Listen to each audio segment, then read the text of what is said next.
Welcome, everyone to Razed Typical Season 3. I am both the guest and the host of the show. It's a great addition to our show. So we do have a guest today, and we do have Ben as well. Ben is waiting for the guest right now. But we wanted to start on time so that those who are watching right now, we can give some updates and explain kind of what the show is. So this season, we're doing one episode a month instead of twice a month like we've been doing in the past. And our goal is to do all in person. We figure due to COVID, everyone has watched enough Zoom presentations and Zoom videos. So instead of having a guest on Zoom and us communicating that way, we've invited the guests to come to our studio and record with us and go live with us. So that's the direction we're trying to move for this year. We have a couple guests lined up, and we're hoping that it will present better and that we'll have easier conversations being in person as opposed to through a screen. So that's the goal for this season. Right now, we do have our guest, Dan Dizio, who's coming. And he is the CEO of the Philly Soft Pretzel Factory. So one of the, if not the biggest soft pretzel company in the Philadelphia area. They have over 150 locations in 8 different states. And it's central on the East Coast for now. We're going to talk to Dan a little bit about that today, get to see kind of what his long-term hopes are for it. But he's been a part of that and a co-founder of that company since inception, and really enjoys it and has got some cool stories to go with it. He also was on Undercover Boss, so he kind of went, he started working, making pretzels, all the way up to, now facilitating locations. And he went undercover back kind of into that original place where he was making pretzels again. And so we are going to talk to him today and have a good conversation, hopefully, and, ask him some questions and see how things go. But I think for now, the tech is all working as far as I'm aware. If there is stuff that is not working for some reason, feel free to let me know in the comments. And hopefully you can't hear our home phone ringing. But all that to be said, that's our goal for this season. We hope you enjoy the show and enjoy what we've got coming. Once again, on our website, you can find all that info. We've got the updates for who's our guests, as well as, future guests and what our plans are for that. It should be. Do you still hear it? Okay. I have a different music playing, but it could be that it's loud enough that it's being heard. We have our tech guys helping us out. Greg, thank you. I appreciate you saying everything is good. I'm the tech guy here, and so I'm always stressed like this moment where it's like, is everything that we've been putting together all day and practicing, is it going to work? Or is one of our cameras going to shut down? Or our lights, are they going to turn off? Who knows? So there's a camera here. This will be where Ben sits. And it's a little, face cam we got. And then this is for our guest who will be in this chair. And then we have the main camera here. So I'll kind of be controlling that with my little keyboard for now. But thank you. We've got some confirmation on the picture looking good too. So right now we're just waiting for Dan. And so whenever he arrives, we will get going. We'll jump right into it. But for now, that's our goal. Feel free to let us know if there's people that you want to be on the show. If there's someone you think that should be, here chatting with us. Once again, our goal is just to highlight people who have maybe achieved or are reaching for dreams, or who have a very kind of clear goal in mind with what they want to accomplish. And my hope is to take people who have kind of worked their way up to where they are now, and talk to them about that so that we can share that information with people who are trying to work their way to similar places or positions. And so with, Dan being here as CEO of a company he co-founded, it's a huge correlation to the kind of people we want to talk to and the stories we want to hear about. But we're always excited to chat and meet new people and share stories. So if there's people that you think you want to see on the show, let us know.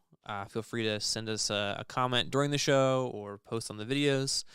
And then moving forward into this year, my goal, since we only have one a month, my goal is to really get the videos edited and out in a as professional as possible manner, while also utilizing, other social media to disperse the show. We'll still be on podcasts for sure, so all the audio is being recorded, and that'll be posted on Spotify, Apple Podcasts, Google Podcasts, all those places. That's also really popular right now is continual podcasts. But hey Ben, how's it going? 5 minutes. All right, no worries, bud. Ben says Dan will be here in 5 minutes. So you excited, Ben? I'm very, very excited. Yeah. Yeah. It must have been traffic, or I don't know. Yeah, that's fine. From Ben's sale, I'm in sale. That's fine. Yeah. So yeah, let's get your mic exactly where you want it to be. Yeah, and, absolutely. And then we'll be good to go. All right, I think I will. So yeah, if it's falling down, Ben, on the mic stand over there, see that little thing? You can tighten it. Yeah, that one. Yeah, give it a little push. Is it all right? Or is it still falling down? You really got to put your elbow into it. There you go. You got it. Yeah, there you go. Okay, I got it. Yeah, there you go. Looks good. Yeah, Ben, why are you wearing the Phillies right now? Well, the Phillies made the playoffs, Dan. The playoffs? Yeah. What's that? You're kidding me. They made it to the wild card round, so I'm pretty excited about that. It's gonna be an epic. It's gonna be I don't know. It's gonna be an epic, amazing experience. They haven't made the playoffs since 2011. Really? Yeah. Wow. The last time they were in the postseason, I was in 7th grade. You were a junior in high school. Megan, thanks for being a continual watcher of the show. We appreciate the fans that stick with us. It was a good break. We needed the time to focus on some big stuff that Energy One Presentations is putting together. Let's go. Some secret stuff. Yeah, we got some secret stuff that we can't talk about quite yet, but maybe next show, probably by the next show, we'll be able to talk about absolutely. Before we begin, come on out Sunday if you're not around. We're having a fundraiser at Bernie's. My mom just wrote a book called Swinging from the Chandelier. If you want to come on out Sunday, we'll be selling the book, and we'll be doing a fundraiser for the Eagles Autism Challenge. So come on out, bring your friends, family members, school board members, and hey, thanks, Megan. Love the boys. Shout out. Yeah, so come on out, and I hope to see you all there. Yeah. Yep. Bernie's in Hapro. So the book is about Ben and our family and kind of how, what it was like to raise Ben. And as his brother, I was there, but, we were pretty close in age. And so I don't remember everything from a young age like my parents do. But Mom talks about, her perspective and what it was like from, diagnosis through school all the way to kind of where Ben is now. Yeah. Got some funny stories in there. Got some heartfelt stories. You might cry. I did swing on the chandelier. And my mom said, if I ever write a book, that's the name of my title. Classic mom. She is. Classic mom. I really love my mom. She's an angel. I love your mom. Oh, are you kidding me? You're my mom. I'm your mom. I'm just kidding. That's definitely not true. Hey, Dan, if you you want to show them the sound effects that we've got? Yep. Oh, thanks, Dad. Here it is. There's Swinging from the chandelier. Oops, I'm blocking my face. I can use our special camera. There we go. Swinging from the chandelier.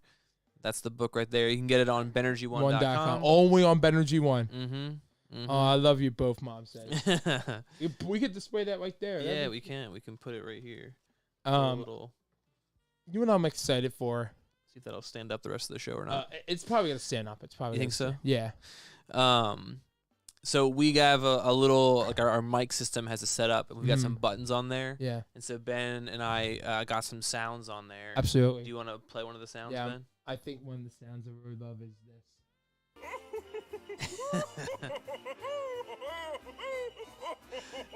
So Ben, what's that from? SpongeBob Santa, the Christmas episode. Uh-huh. When Santa goes, oh, oh, oh, oh, oh. So we're not quite sure how we'll use the sounds, but we've got a couple fun ones over there that we may press every once in a while. It's a trap. That's Admiral Akbar from Star Wars. Oh, I love Star Wars. You know what? Speaking of Star Wars, I love the series of Star Wars. Yeah. I mean, I played the game. I didn't know how to get past that one level on Star Wars. Yeah. And Boba always beats me Yeah. in the level. So, Ben, while we're waiting for Dan, why don't you tell me how you met Dan Dizio? Oh, absolutely. I met him at Montgomery Mall. Yeah. So it was really funny. It was I was in 9th grade, and it was 2013. Mm-hmm. And I walk in, and they had a Philly Soft Pretzel Factory Ritas. And I got to get free water ice, free pretzel, and I see this guy, and I go, I know him. He was on Undercover Boss. I go up to him, I say, are you the CEO who's on Undercover Boss? And he goes, yes, I am. And we became friends ever since.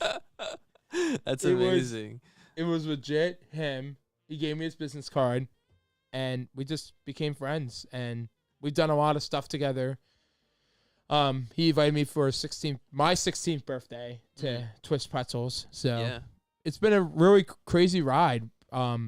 You've gone to Phillies games together, right? Yeah, we've been to Sixers and Phillies game. We might be going to an Eagles game together. Oh, yeah? The Eagles. Oh, I hear the door.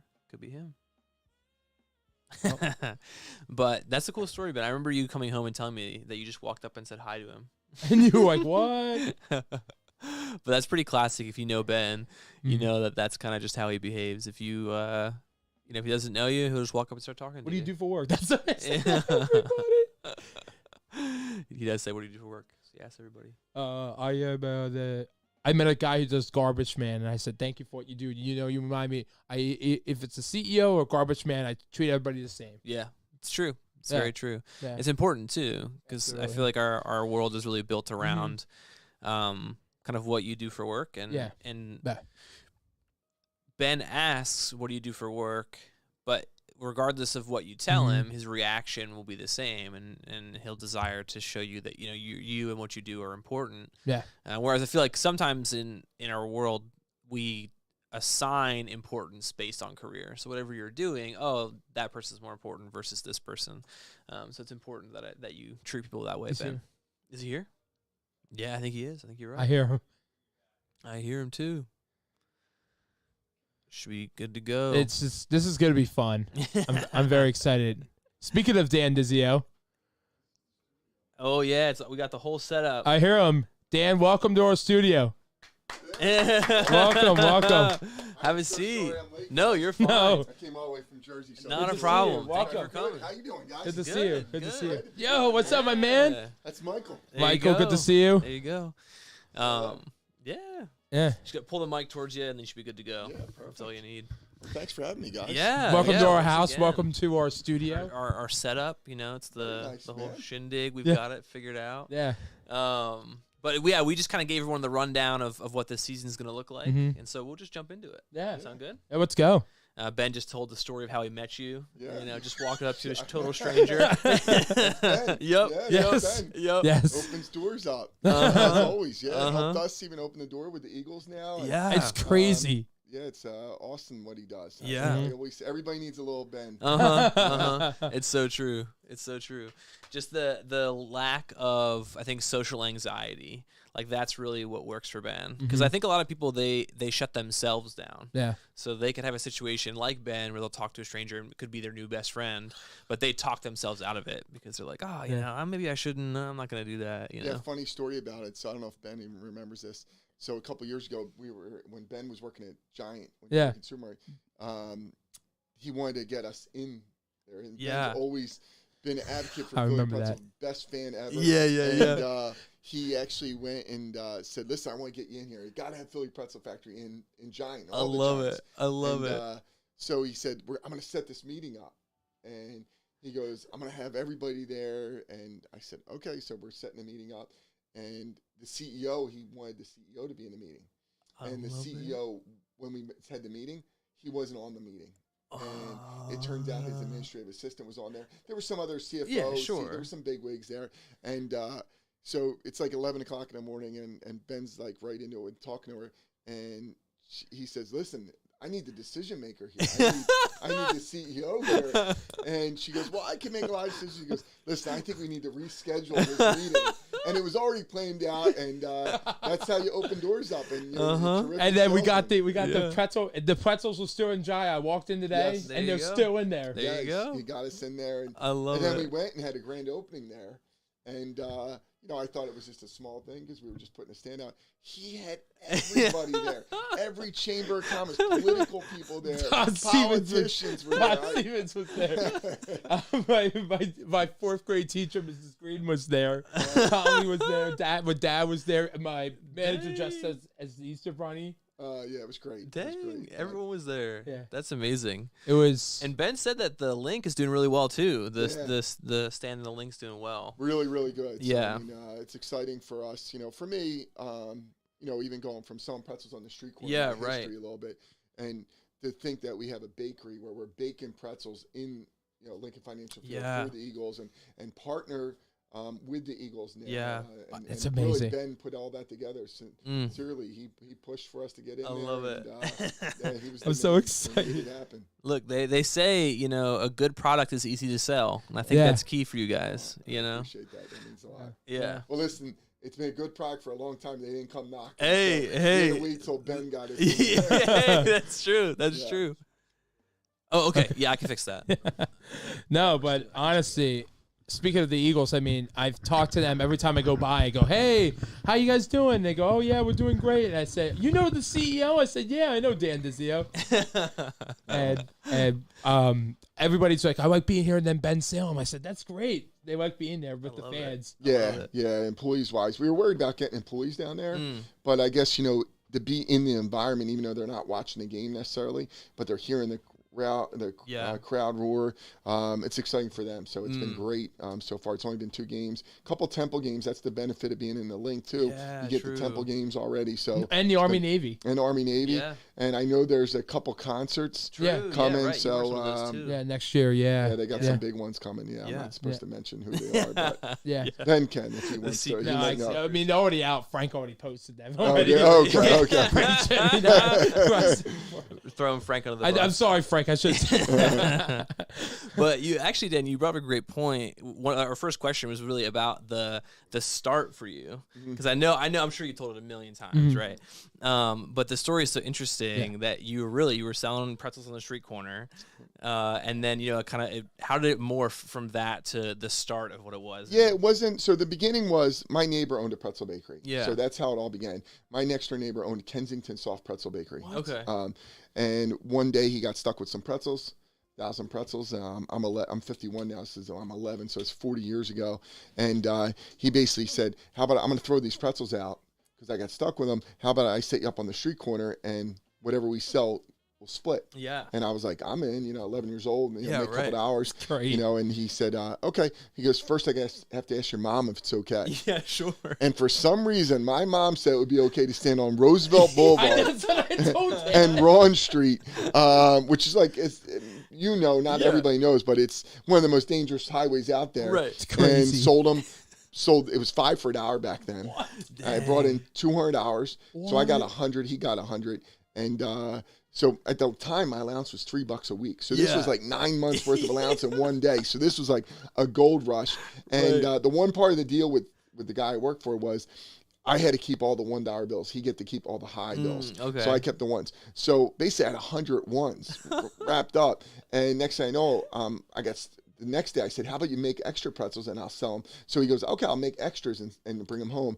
Did it again. And then I'm walking around my middle school with wads of $1 bills, and everybody's asking where I get the money. I told them I was selling pretzels on the corner. So everybody wanted a job selling pretzels. So I started organizing guys. Dang. And, as well before cell phones in Texas. Yeah, so I right. was calling people 5 in the morning, 5:30, and we would meet at 6:30 in the morning.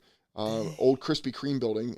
Eventually, it was Roy Rogers at right at Ben Salem there in Roosevelt Boulevard, and then he would set us up all over the street corners of Philadelphia, and we'd ride our bikes home. And by the time I was 14, 15, there was 45, 50 kids on the corners that was organizing. And by the time ninth grade happened, things were so good that I decided to take a little hiatus from school. Yeah. I caught my internship, and I stopped going to high school. I didn't really go at all. What? And you shouldn't listen to this, Michael. But, so I stopped going to high school and just was selling pretzels every day. Wow. 7 days a week, and almost made it through the whole year, the school year. And eventually some nice gentlemen, sheriffs showed up at my house and to arrest my mom. Right. And in her bathrobe, mind you, she had a bathrobe. And they wanted, what it was my dad had died a couple of years before him. So they thought my mom was forcing me to sell pretzels on the street corner to support the family, which that wasn't the case. I was faking my report card. Right. So my mom had no idea. She knew I sold pretzels after school and on the weekends, but she didn't know I was missing school. And long story short, I went to a judge. They were going to put me in a home for a while. Wow. And my mom met, at the exact same time, my mom met this big, tall FBI agent who was really strict. And I had a stepbrother at that point. My mom got married. A stepbrother was the exact same age. So he really laid the law down that, listen, you want to sell pretzels, you have to do well in school. It's a privilege to sell pretzels. And from that point on, I did pretty good. Decent. Sure. That's amazing. So that was that's crazy. And that's the part of the story, right, that like you don't really hear, you don't see around.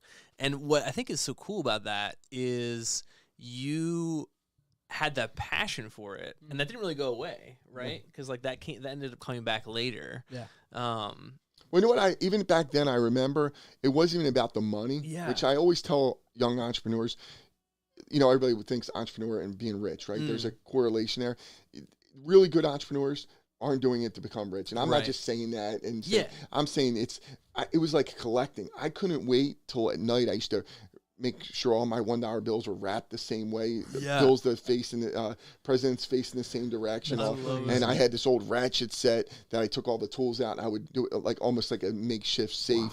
And until I outgrew that and was saving. So I was really into the organization of the money and really saving it. Not so much buying it. Eventually I did buy some toys and a lot of bicycles and all the skateboards. But really at the beginning, I just loved it because everybody loved the pretzels. Yeah. Right. And it made people happy. It made them smile. That's what I really enjoyed about it. Yeah. I love that. Let me ask you a question. What was your favorite toy growing up? Since we got into that. Okay. Favorite toy.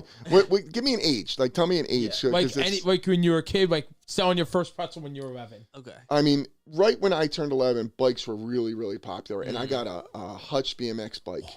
And when I was 11 years old. And that was my pride and joy. Like I rode that to the corners. I would have it on the corner with me at the end of the day when I was done. That was such a highlighted day. You work all day, you make some money, and at the end of the day, you just jumped on the bike and rode home. And it was far. I mean, it wasn't. I grew up in Ben Salem, but I might have been selling pretzels down on Harbison, the Boulevard, which was, an hour and something ride on the bike. I mean, it was far away. So, but from that point, bikes were really it. Skateboards a little there, and then eventually I bought a 4-wheeler, and that was my, baby. But if you're going back old school toys, like little kid toy, I can't remember.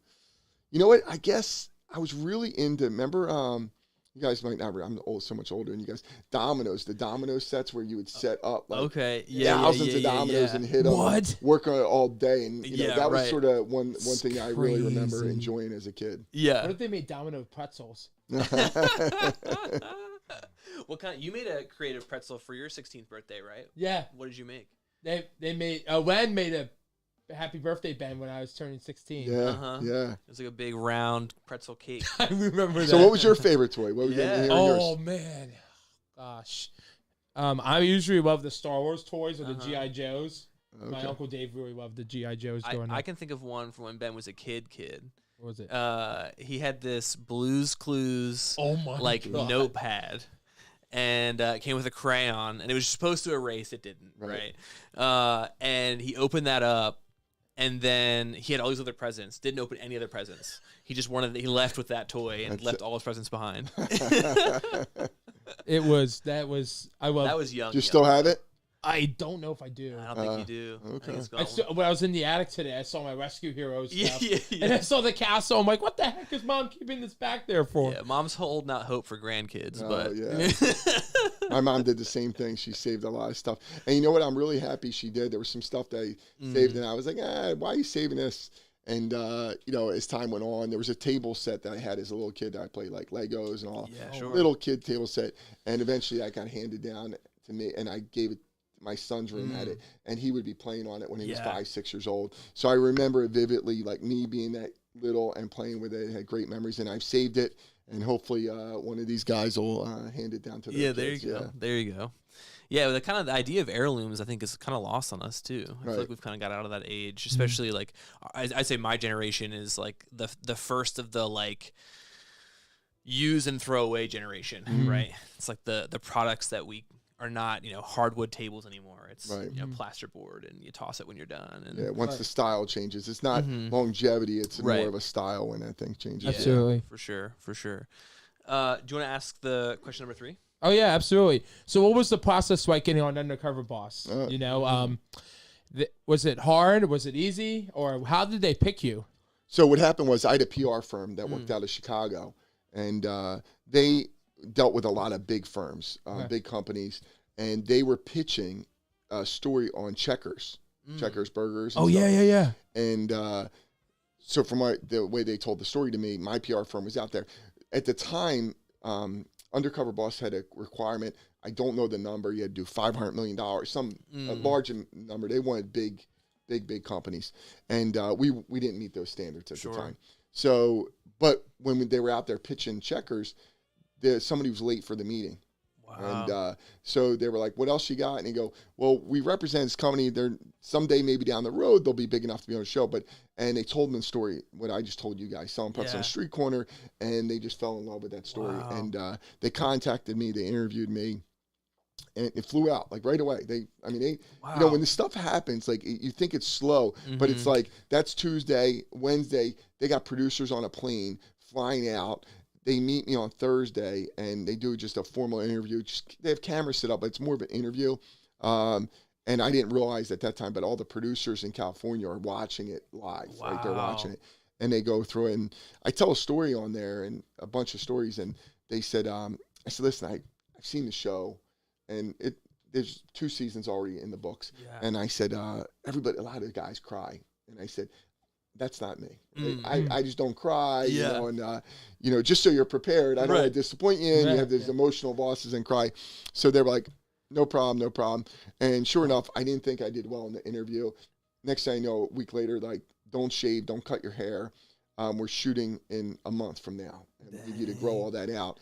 And it went. And it turns out, so luck would have it, is to this day, I've spoke to the producers, and I'm ranked the most emotional guys ever. I've cried on the show more than any CEO's ever cried. So I don't know what they put in the water when you get out there, but it's just all onion water. Yeah, and I really didn't have high hopes to get on it even after the interview, because about a few years back, I lived in Old City at one point when I first started the business up. Lived down there, and on my way home from, my second pretzel store ever was in Center City. Okay. And we had a big order for pretzels, like thousands of pretzels. And it was right on my way home near Independence Mall. And they said, I was like, I'll deliver it. No sense sending a driver. I'll do it because I live right near there. I'll drop it off. And it turns out when I got there, didn't know this, I saw lines of people, like thousands of people in line. Wow. And they were doing interviews for Survivor. Right, the TV show. Yeah. And this is when Survivor was 1999, 2000, whatever it was. Really, really popular.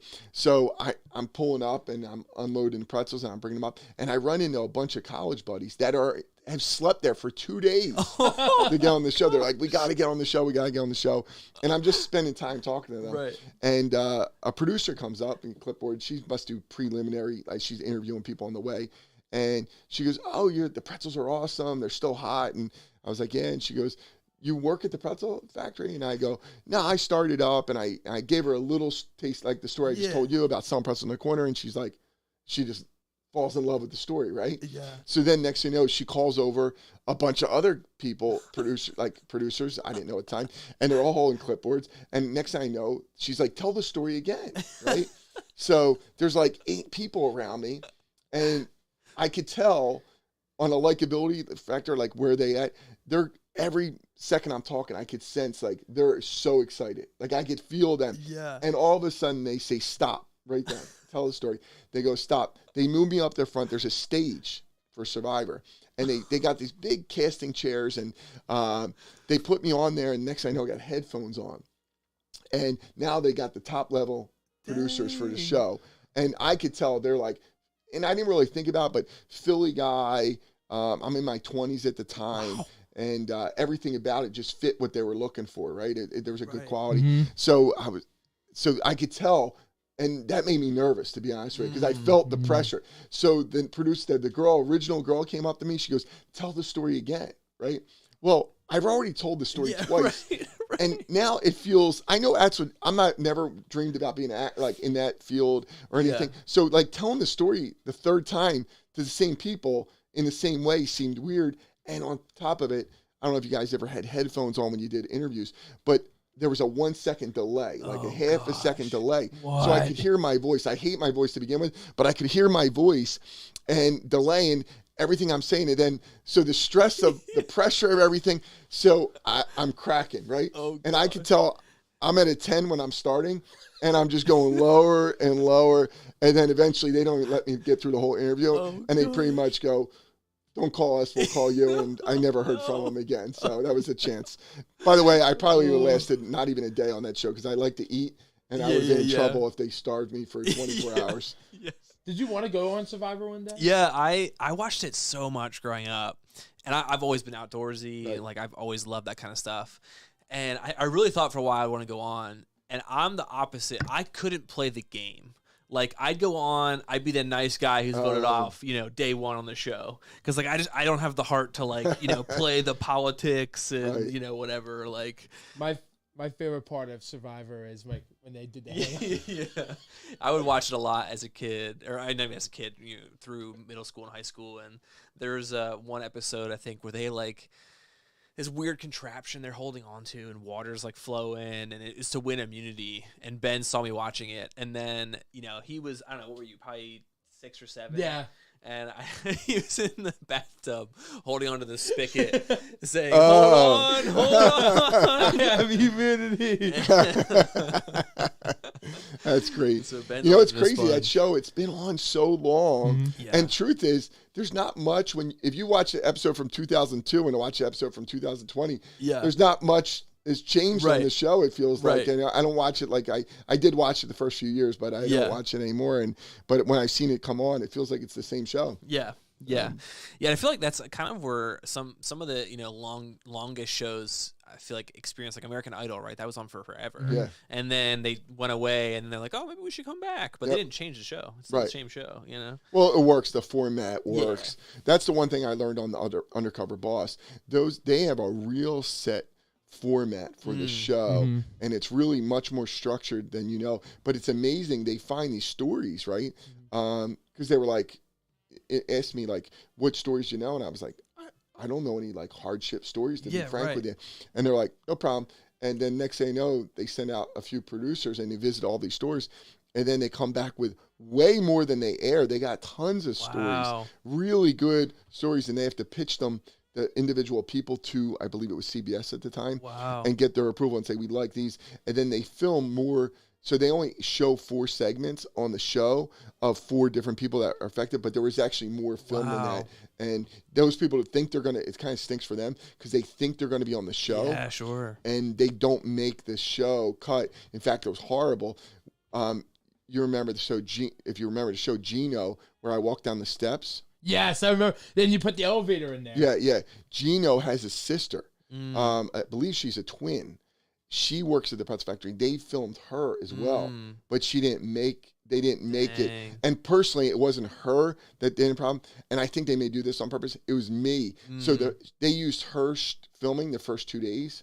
And I think that was probably at first you're nervous about the cameras, everything going on. And eventually you don't notice the cameras anymore. So I think there's already a preconceived, they're probably, if they're going to cut one, it's probably going to be the first one. Yeah. Because you got your, legs under you on the first couple things. Right. And shame. But so she thinks she's going to be on it.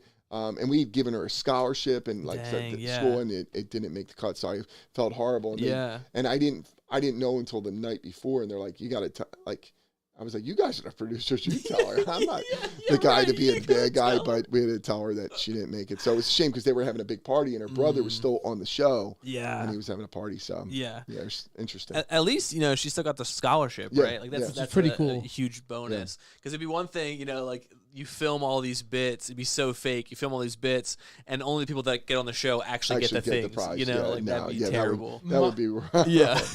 My favorite thing about Undercover Boss is I love when they did the rewards at the end. Yeah, you like that part? Yeah. I like when they go, I'm the CEO of this company, and then they're like, no, that was you? Yeah. I think, Ben, it'd be real trouble if there's ever a company you worked for and they did the show while you're working there. You would know for sure. You'd see through it. That's what I was hoping when I was working at Olive Garden. I'm like, I'm hoping one day somebody will come in and do Undercover Boss. And I think they did. Didn't they do Olive Garden? No, they did. No, they never did. Oh, they need to Undercover Boss. You need to do more shows. Yeah. You know what? Some people, I've had people call me, or the producers call me to try to convince other people to go on. Some, I won't say the company's name, but big companies, they wanted me to call them and sort of talk them into it. Because as much as you think you want to be in there, and for a guy like me at the time, the company was smaller and we were growing it, and it gave us some national exposure. But if you're a really big company, it really, you're worried, I can understand this, that it's not going to make you look good or the company look good. Like for me, it was a big decision to do it to begin with, but the nerves weren't so much for me. I was okay embarrassing myself. Yeah, sure. But where it would really kill me is we have franchisees, they put their life savings into this business, right? And if I would have done something that didn't look good on camera, right? Yeah. And it was didn't make the brand look strong or good, it could affect these franchisees and have all their money, completely wasted potentially. So that's the part that really scared me. And I think that scares big CEOs that have, what did they have to gain? Like if you're already a billion-dollar company, maybe they look at this as I had a lot to gain from the show. Maybe they don't look at it as a big gain. Yeah. It's all a lot of that in entrepreneurship and business owning is the risk and rewards, right? Is managing those two things. But then it's also it's finding a balance between the two. Simon Sinek, I don't know if you know who that is, but he's like a kind of like a business entrepreneur speaker, but he talks more on like management, team management, that kind of stuff. But he was doing an interview similar to this, and he was talking about Blockbuster, and he said that when Netflix came out and Blockbuster was like, feeling the heat from the subscription service, the CFO went to the board and was like, we should do a subscription service. Like, it's huge success here. We should move into that field. And the board denied it because 12% of the revenue came from late fees at Blockbuster. And so, in this interview, Simon says, so instead of losing 12%, they lost the whole company. And so, there's that risk my understanding is they had the chance to buy Netflix. Blockbuster almost, and passed on for $50 million, which sounds like a lot, but for what it's worth, there's only one Blockbuster left.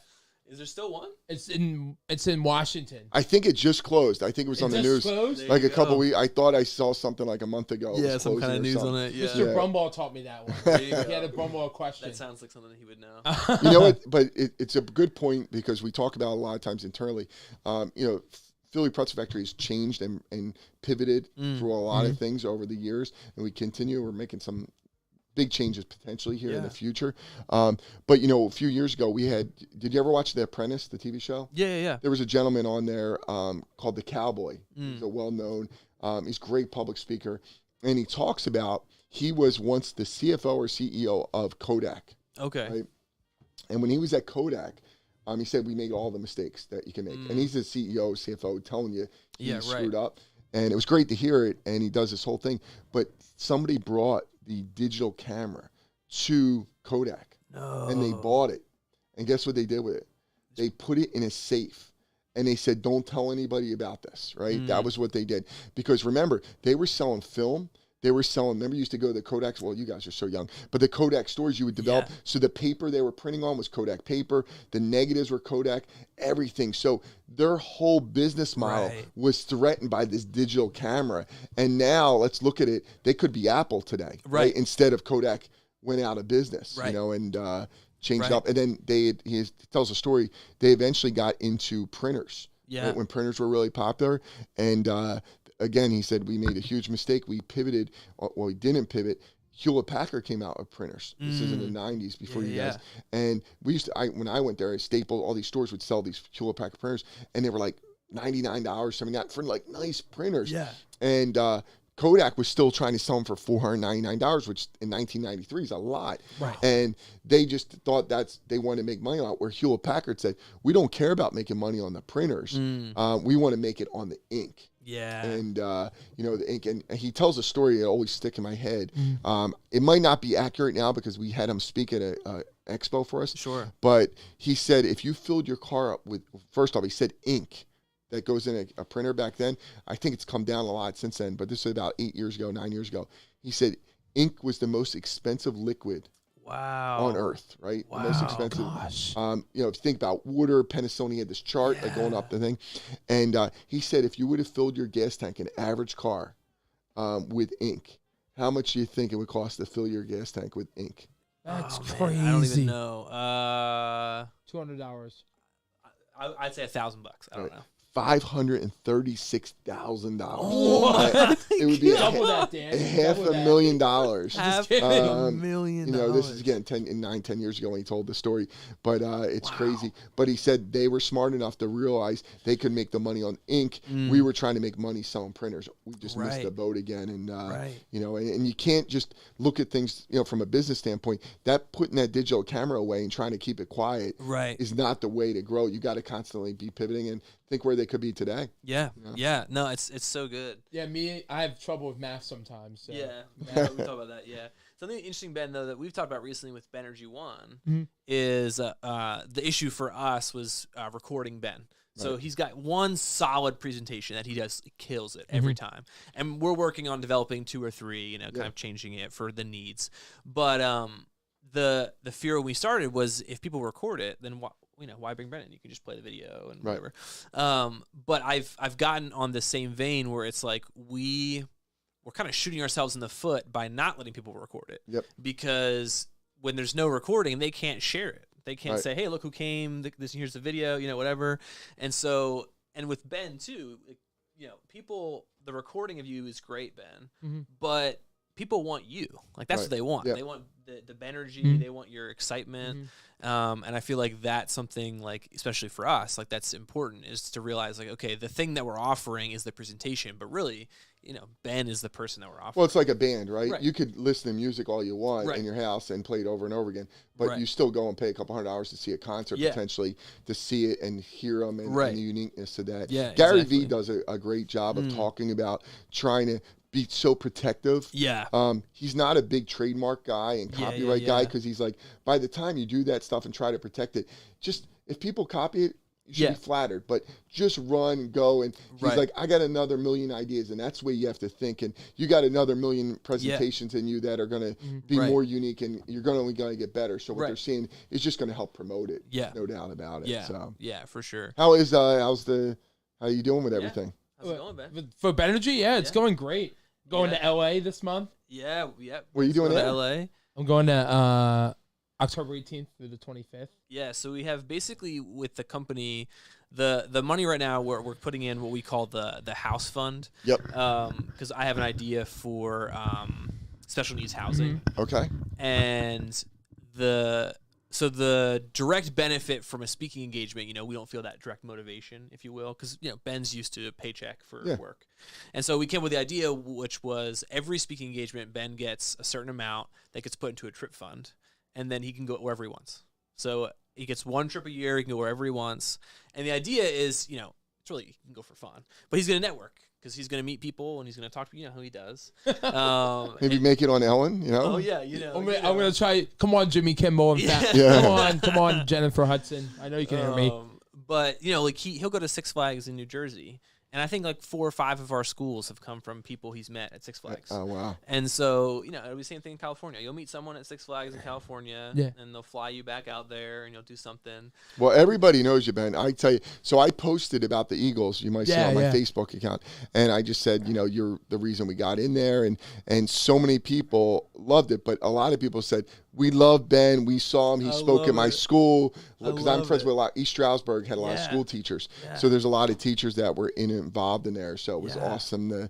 They all know who you are. And then I was on the radio last week and they officially announced the partnership with the Eagles on 97.5. Oh, yes. And they were all like, we all know Ben. Everybody knows Ben. Was it Cuz? Did you talk with the Cuz? No, it wasn't the Cuz. They know. But the producers on the show who take the calls, they all know. Yeah, I'm sure. I'm sure. It was the John Kincaid show. It was the morning show. And you go, oh, we love Ben. Someone told me last week, they said, I heard Dan Dizio was on the radio. I'm like, what? Yeah.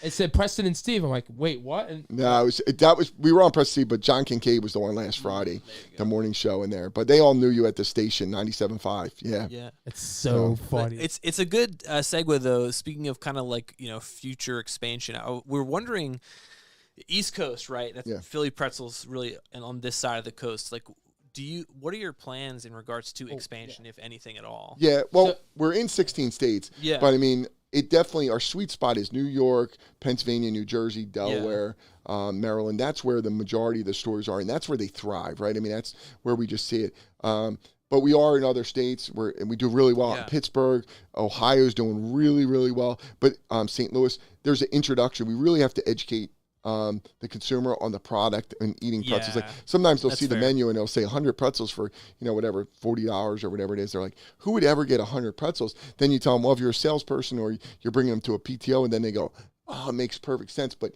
outside of this area, they didn't grow up with that lifestyle of bringing a couple hundred pretzels to the school, and it's different. So there's an education part of that. But we just hired another R&D person, so we're working on a lot of R&D stuff to implement, really to open up the opportunities in other markets, really to expand, not just be pretzels, but everything's always going to be tied to the pretzel. Yeah, It's got to have a Philly roots tied to pretzels. Sure. Yeah, when we were... Go ahead. I was going to say... Go ahead, Dan. No, you're fine. Go ahead. I was going to say, when I'm in L.A., Dan, I'm going to try and get you... I'm going to try and talk to people and see if we can get you a pretzel factory in California. That would work for us. There you go. It's tough for us when we go to places. We got to really go. So we had a store in Arizona before. And the one thing you run into with opening up stores far, far away is you got to open multiple stores. You can't just open one up. That's the secret in franchising. You got to get really penetration in the market. So you have to open 5, 6, 7 stores. People start to see them all over the place. Yeah. But also remember, we have to get repair people. We have these unique pretzel machines no one else has, right? Yeah, so we have to get repair people there. We have to get the exact flour that we're milling in. Right now, it's up in the Poconos. They mill it. Wow. So we have to get that out there, the same ingredients, because we can't have the product be different, even if it's in California. Right. There's already a preconceived notion that any pretzels not made in Philadelphia aren't going to be the same because of the water, right? You ever hear that rumor, right? Yeah. It's the water, and we haven't seen that. In fact, for a long time, we had franchise prospects that were interested in opening up in Carolina and stuff. We would say, listen, we want you to bring water from your house, bring gallons of water. We're going to make pretzels with your water. You're going to eat them, because I never want that to be one of those things where they think, oh, I don't know if they're going to come out the same.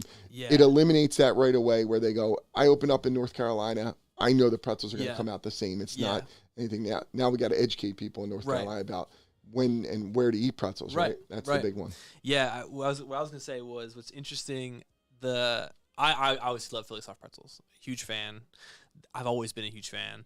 And I went to school in Georgia. Yep. And when I talked about soft pretzels, they had like no concept of it. They were like, "What do you mean?" Like they knew what it was, but the idea of like bringing them to an event or to a party or whatever, they didn't understand. And so I was like, okay, next time I go home, I'm going to get pretzels, drive home. So I think it was maybe North Carolina. It was like whatever place was as far away from here was the Philly Soft Pretzel Factory. And I picked up, I think I bought 50 and I brought them to school, and everybody loved them. But you're so right. Like they had just had no concept of like why they would want them or have them or what they would do with them. But as soon as you have one, and there's even a part of it that does take a little time to get used to it. So I lived in a development in Churchville. A lot of transients, VP, like people come and go. They work here for 2 or 3 years. So they're from all around the country. And they used to come and they asked me what I did, and I would tell them, and they're like, I got to come by. And they come by, and there's like a line at the door of pretzels, and they're, they were from West Virginia or California. Yes. And they have a pretzel, and they go, okay, it's bread. Like, that's kind of their first thing. There's not like, it's not necessary for everybody like, wow, this is the greatest thing I've ever had. And then what happens is they're like, oh, and then they have them again, and then eventually these guys usually move. These neighbors had moved back, and they'll call me and they go, and I'm not just saying this because of you, Dan, we miss the pretzels so much. We just got hooked on them, and there is this addictive quality to them where you really do crave them. And even myself, I find when I'm away on vacation for a week or so, I really find myself, I really could go for a pretzel. So I definitely miss it. So I can see how that happens. Yeah, for sure. We need one in Hawaii. Yeah, in Hawaii. Oh, that's going to be tough. So for you, Ben, I was thinking about comparisons to help you understand the maintenance problem. When you're playing Roller Coaster Tycoon, you remember the frustration when the one maintenance worker is on the roller coaster over here, but you need him at the thing on the other side of the park? You pick him up and you just drop him over there, right? You can't do that in real life. No. Right? That would be nice. Pick him up and drop him somewhere else. That's so that's the struggle. It's a trap. It's a trap. It is a trap. So yeah, I can see it's those small things that you don't, as a consumer, you don't think about, and you're not supposed to. Right. I mean, that's the beauty thing of chains and franchise. Yeah. You just want to go in. It should taste the same, and it should be everywhere. But to do that, frankly, is not easy, right? So you guys go to McDonald's or a place in burger tastes the same. Yeah. Well, it's not easy to get same rolls, same meat, same everything, especially to that scale. Right. Because eventually what we found is, for a long time I was excited as we're growing and we're getting all these brown bags, right? We used a lot of bags or party trays. Yeah. And you think that's the greatest thing in the world, that, hey, we're going to buy truckloads of this stuff, right? And it's good. Eventually it becomes, we necessarily don't want your business because you're ordering too much at one time, especially during the pandemic. So coming out of the pandemic, everything, has been such short that a lot of companies were like, we can't print your bags anymore, your logo on them. We can't get you bags. We can't get you cups. Can't get you party trays. So we've been scrambling for a long time. Now we're past that point. Everything's good. But even our franchisees might not realize, but on our end, we were scrambling, to try to make sure that we had everything. And again, just like the consumer doesn't care, they just want it to taste right. Our franchisees just want to make sure they called an order for, so many bags of flour, it better be there, right? Yeah, that's right. Kind of what, and all that falls on us. Yeah, so. Yeah, that's true. Ben, what's the one pretzel thing that we do at home with Philly Pretzels? Oh, we make ham and cheese pretzels. We used to stole. We went to Camp Orchard Hill, and she would always make pretzel sandwiches. Yeah, so they would get like pretzel buns, and they would do ham and cheese. And that was like a staple of the camp. Yep. But as soon as we came home, we did it with Philly pretzels. Oh, nice. Much better with a Philly pretzel for sure. All right, good. Well, we're working on some sandwich stuff that I don't want to announce today yet. No worries. Maybe I'll come back. But we got some really good stuff I was eating today. There you go. That you're going to be really wowed. And I think you're going to be I think we should do a pulled pork pretzel sandwich. I can tell you, that is on the list. So there you go, Ben. But they are really. We could put coleslaw on top. Whole different thing that we're trying to get involved in. And again, that was sort of tied back to these other stores that we can expand the menu in certain places that we need to. If it's not just a pretzel market, where we need to have other items and really expand that extensively to the menu. Yeah. Pivoting discussion points a little bit, but as a CEO, someone who's high up and has the drive that you have in a work environment, how do you balance family and work? For me, it's not even a question about it. I mean, see, when I first started the business, I didn't have kids yet. So the grinding years, those years where we slept on flour bags, and I do tell people this, young entrepreneurs, listen, you can open a business at 100 years old if you want to. But it's definitely a lot easier to do it in your 20s when you can sleep on flour bags and you don't have to have responsibilities, because even taking the risk of, like, the way I got the money for the first pretzel store, I maxed out all my credit cards I went to 8 different banks. I cash advanced every credit card. Back then, they used to have no limit on credit cards. Wow. So like if your credit card limit was $5,000, you could cash advance the whole $5,000. Wow. Now I think they do like a percentage of it, and that's why you do it. I would have never done that with 2 boys that I'm thinking about college. So I wouldn't have taken the chance. And I have to give credit to a lot of franchisees that do it, later in life where they have families, they have college to worry about and responsibilities. So that's the part that sort of got me over the hump.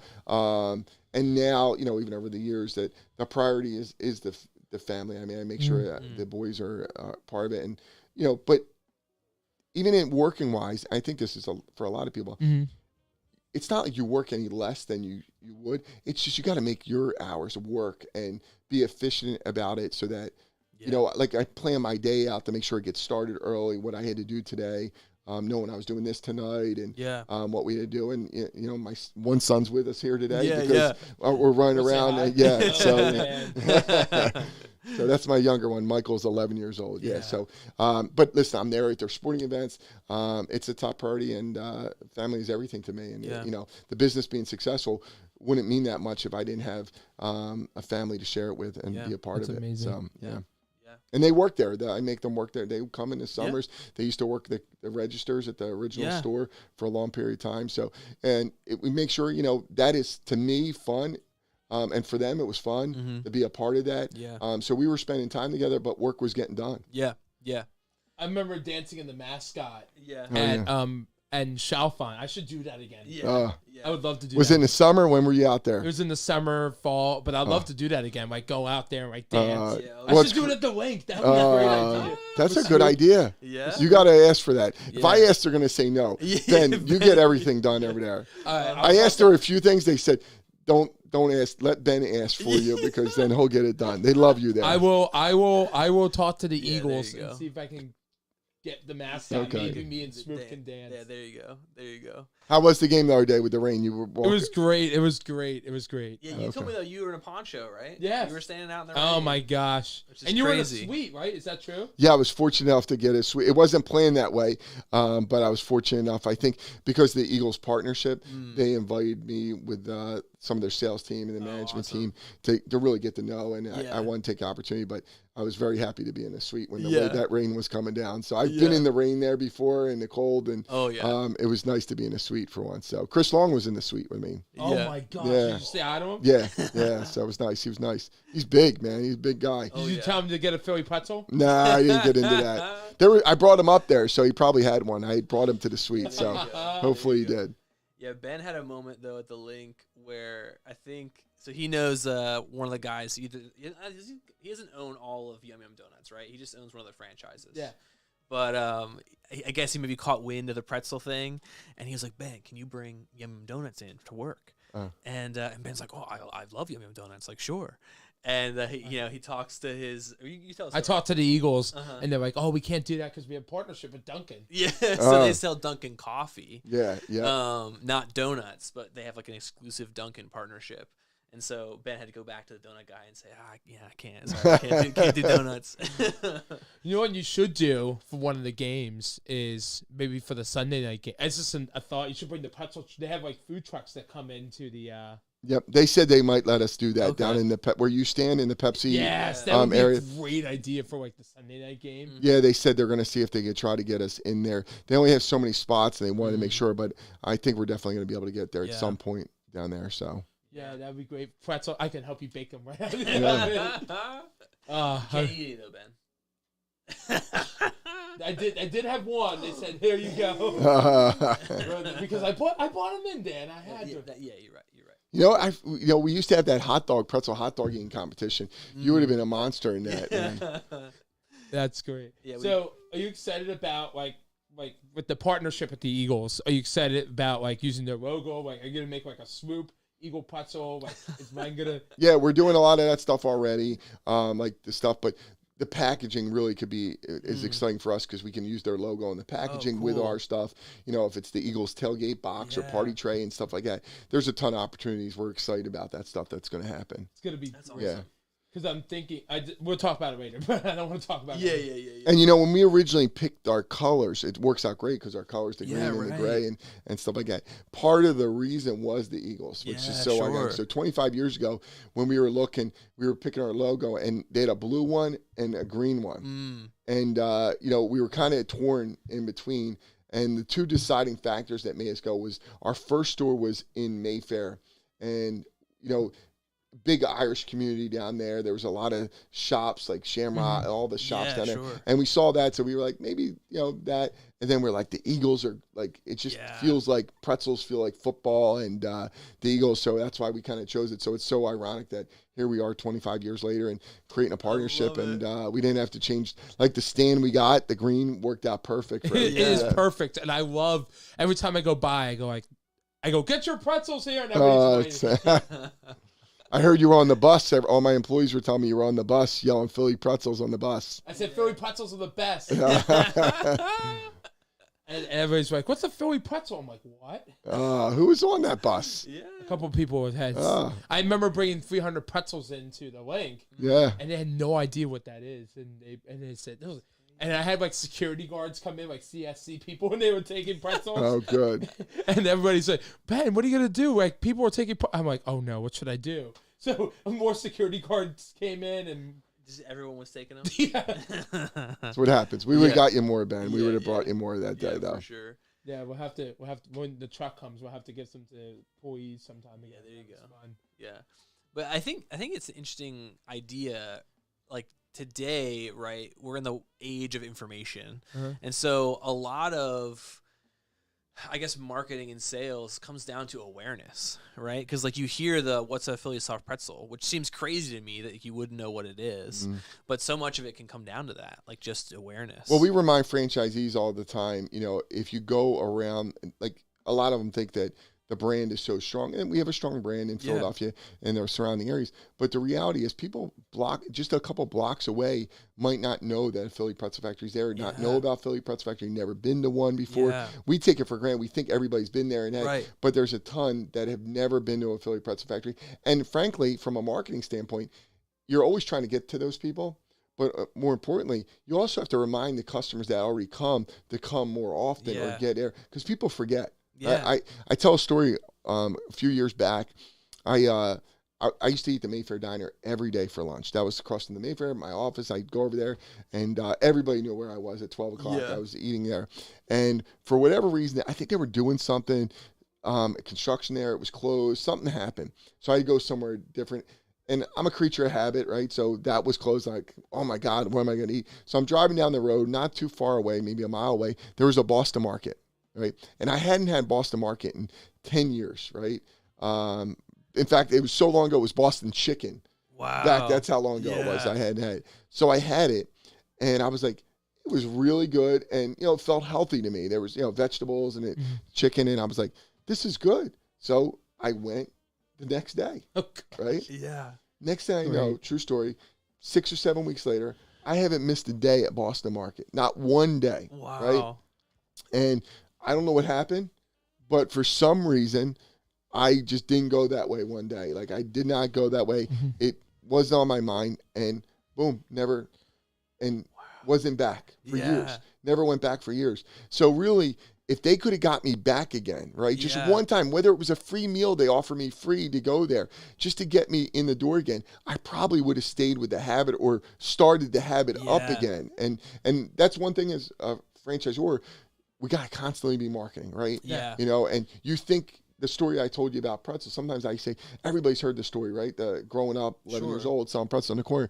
But the reality is, when I've talked to PR companies, I've talked to marketing companies, they're like, no, you haven't. Not everybody's heard that story. 99% of the population have not heard the story. Yeah. You might think you keep telling the same story, but it's fine that you tell it over again. Yeah. If one person in the room heard it before, it's fine. Yeah. And you have to get that through your head, because the one thing we find in franchise sales is that a lot of people relate to that story. And they might not have sold pretzels on the street corner at 11, but they sold lemonade on the street corner. They had that first job of delivering newspapers. And there's a correlation between that. And they almost like the simplicity of the pretzel business and almost wish they started that lemonade stand and did something else. And there's a connection there. Yeah. Yeah. No. I'm just excited for the future and the opportunities for pretzels. I mean, honestly, Boston Market. They were on Undercover Boss. I don't know if you knew that. Yeah, they were. Yeah. Did you watch the episode? I did. Did you like it? It was. Dan Dizio's episode was more fun. Oh, good. There you go. He'd be saying a different CEO of Boston Market was here, but it's okay, Ben. You're still my friend. I had to be honest. I had to. No, it's so interesting because the piece from as a kid with school and now entrepreneurship. I've had many conversations with my parents about how we don't educate in that field in public school, right? We don't talk too much about business ownership or even finance. I think I had one class in high school about personal finance. And there's so much information that you leave high school and you don't know, but mitochondria is the powerhouse of the cell and like this stuff that like applies to nothing. But these my kids they're doing it. I think they definitely are doing a better job because my ninth grader's got an entrepreneur class. And he tells, I'm always asking about it because I'm very curious about it. I don't know if it's being taught yet. He's early in the year, so I don't know exactly what he's learning out of it, but they are trying to do it.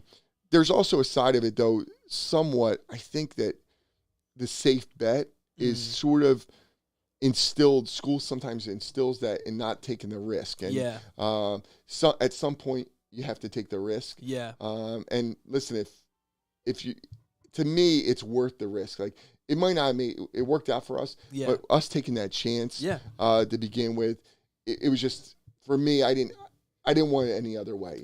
For me, and I really just not good, stable 9-to-5 job. For me, I'm probably never going to be that. I feel like this is definitely what I want to do. I'm so glad it worked out, but it's definitely, I feel like, my calling for it. I'm not good at many things, but I feel like this was the one thing that I felt good about and that I really enjoyed. Like I said, I have no plans on selling the company. I get offers all the time. I love it so much. I love watching it grow, and that's the part. I have no plans to retire. I mean, and that says a lot. I think if you don't want to retire from something, you really enjoy it, right? Right. Yeah, that's the key. There's a lot to that, but I think something that's super interesting is the idea that when you find that thing, then you're not worried about that retirement piece. Because I feel like we talk about that a lot. We talk about, you work 65, you retire, whatever. But you find something that you really enjoy doing. Because I know a lot of people that when they get to 65, I'm not sure what they're going to do because they're going to retire. But like, what are you going to do after that? Because they made work their life, but they didn't know what they wanted to do. I love no energy. Concept of fun. And and that's what I was going to tie it into was I'm the same way where the 9-to-5 was never a calling for me. There was no, like, I had no concept of like sitting at a desk and doing, tax sheets for, but some people love that. Our cousin loves that. He loves knowing something super well and doing it really well. Comes in, knows what's expected of him. For me, I love waking up and having no clue what I'm doing that day. It feels like Christmas morning every day I wake up. Yeah, like I have no clue what could happen. I have no clue who we could talk to, like what potential things might happen. And so the thing that I've heard recently that I think is key is the people who usually succeed are those who can continue doing something without seeing results of the thing they're doing. Right. And so like if you're exercising, you have to exercise for 6 months maybe before you see an actual result of your exercising. But if you stop after 3 days, you're gonna be like, well, nothing happened. I didn't gain any weight. Well, yeah, of course you didn't, because it's only been 3 days. And so business, I think, is the same way. Like if you're able to, like you said, sleep on flour bags for 2 years. Without seeing the immediate results. We could never have saw what is going on for the company. But I was at a convention this week, last Thursday and Friday, big franchise convention. Multiple guys there over the years I've gotten to know, friends, and they sold their company for hundreds of millions of dollars. These guys, real nice guys, did real well. But it's crazy. There was 3 different guys there. And they pulled me aside, and I actually said to them that another friend of mine who wasn't at the convention was just telling me he sold his company, local kid, for $100 million last year in August.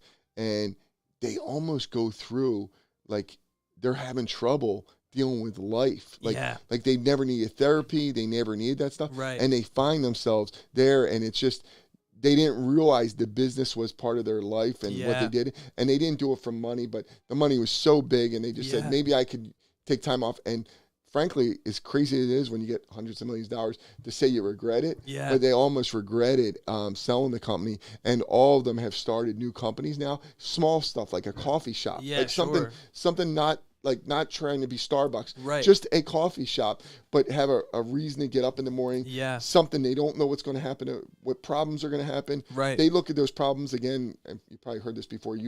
Call them challenges, not problems. Right? They're challenges, and how you overcome those challenges. Yeah. They hunger for that. Yeah. Yeah. I wanted to tie in with that. That's what Yeah. Raised Typical is about, overcoming challenges. Yeah. And we're hungry about that, like the hungry dogs. Yeah, you're right, man. I mean, that is a big part about the show is highlighting those things. Because I overheard Dan say that. I'm Yeah. like, wow, that reminds us of our show. Yeah, you're right. I think we should steal that. But yeah, you're right. The challenge, the problems, people I feel like really harp on that concept. Like, this is a problem.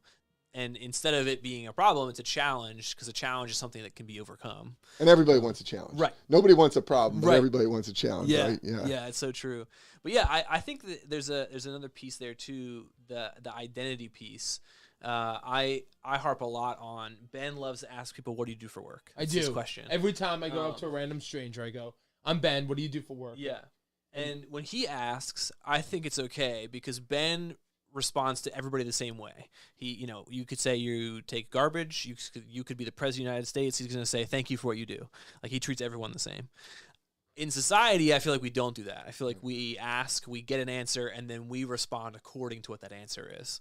And so in America specifically, we put a lot of value into what your vocation is, what your career is. And so guys like that, they end this long process that was life, right? Like, because to them, that was life. And they kind of end life early, and they're like, wait, what do I do now? Like, I have no clue You what to get, do drink now. a couple margaritas for a couple weeks, Right. but at some point you get back to the Yeah. reality of life. But, Right. But to your point with that about asking people what they do, and Yeah. maybe Ben gets away with it. Yeah, no Yeah. problem. And I don't know. But, I love, it does say a lot about the person. And also, everybody's got a story, right? And, Yeah. and like you said, I don't care who you are, what you do.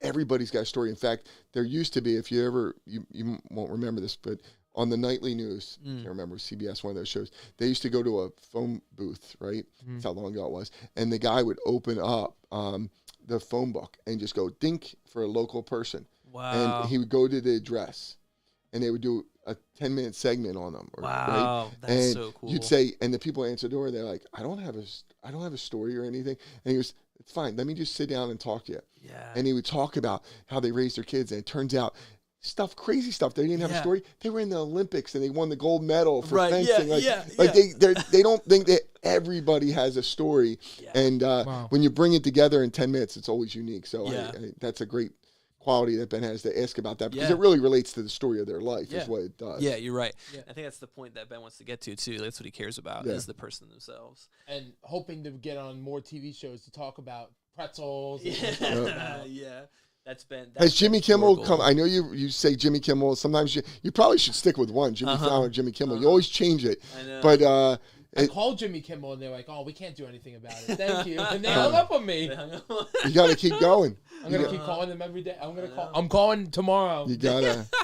I know. I used to work when I went to East Stroudsburg. I know some people worked for Saturday Night Live. And They were in California. Yeah. Saturday Night Live in New York. New York. Oh, New York, okay, New York. never mind. And they Saturday night 11:30, and they worked the show. And the way you get tickets for Saturday Night Live, and it might be different now, but when back then, was the people who requested multiple times. So if you just wrote in once and be done, Yeah. you didn't get them. Yeah. But if you were persistent, kept writing in, requesting them, Yeah. then they would reward you with Yeah. the tickets. So persistence pays off. Ben Yeah. and Ben is the definition Oh, yeah. of persistence, Yep. right? I Yeah. mean, Yep. Synonymous, Yeah. those two.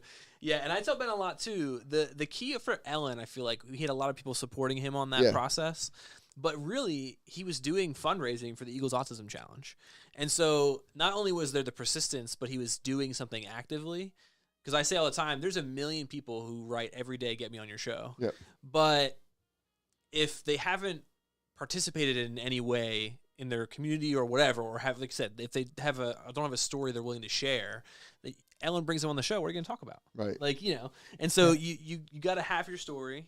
And for Ben, Eagles, caring about others, that's his story. Yeah. And so it just came out in the way of the Eagles for Ellen. But, absolutely. What's crazy, we're at our hour mark, which is insane. It's been a great conversation. But I always love to end the show with one question. And I ask everybody, if you could tell young Dan Dizio something, what would you tell him? Well, what's funny about this?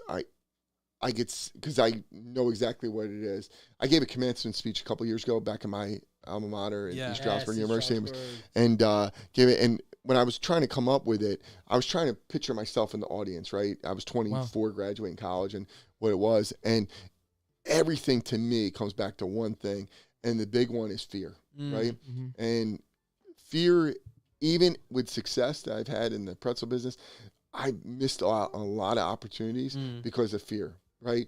Fear of what people would have thought. You did well here, but you didn't there, and just not running with it. And when we opened the business up, I didn't really have any fear. I just was straight and thinking. And I wish I even had less fear than I did even throughout my career already on taking even more chances. Yeah.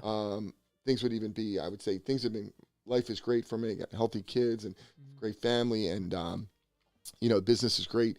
But I feel like I even could be in a different spot if it wasn't for that. And again, we all deal with fear, right? And some people are like, well, it's entrepreneurship, it's different. I'm not talking about just entrepreneurship. I'm talking about you graduate college. Should you go to grad school? Is that scary to go to grad school? Taking a job in a different state, right? Yeah. Is that scary? But the opportunity that could open up because you're willing to take a job in Ohio or somewhere else, we're all going to deal with fear. Yeah. And listen, at the end of the day, we have to make decisions, the pros and the cons, and you have to weigh them. But I feel like a lot of times what ends up happening is we have all the pros, right? We check the box and go, we got 8 pros, we got 2 cons here. But the one that we do is the fear starts to make those 2 cons bigger than the 8. Yeah. Numbers wise, you should do it, right? You should take that job in Ohio, or you should go to grad school or get your doctorate or open that business. Everything says you should do that.